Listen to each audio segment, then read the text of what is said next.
noi abbiamo appreso di questa gravissima situazione attraverso i giornali, i media, eccetera. E ovviamente siamo insorti perché c'è un silenzio tombale da parte dell'amministrazione comunale, da parte del sindaco che è stato tanto bravo ad andare all'aeroporto a dire dimettetevi tutti quanti, ma lì all'aeroporto il comune di Catania è il 3%, ho già detto qualcuno quando lui rispade quando abiscono le accoppe, ma la Sidra no, la Sidra è l'acquedotto municipale, siamo padroni noi catanesi al 100%, quindi questo silenzio dà assolutamente fastidio.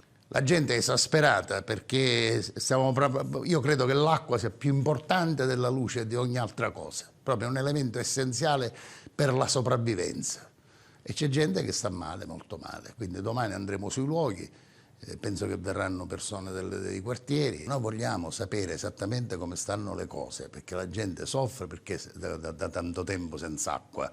Non credo che il problema sia l'acqua in sé, ma sia la mancata manutenzione di tutte le condotte idriche, eccetera. Chi si assume la responsabilità di dirigere un settore così importante deve lavorare H24, essere sempre presente, no? Che ora forse si scopre, non si sa se c'è, se non c'è, una cosa di una gravità assoluta.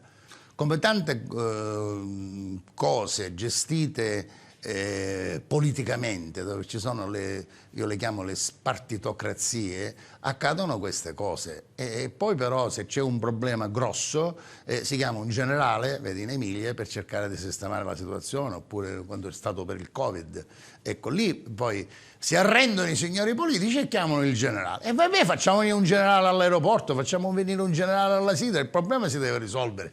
Penso che il problema dell'acqua sia più grave del problema dell'aeroporto. Il problema principale è che non mettono persone capaci, ma mettono persone scelte secondo le loro azioni che hanno da spartire. Ma mettete persone capaci, questo è il problema, mettete persone capaci.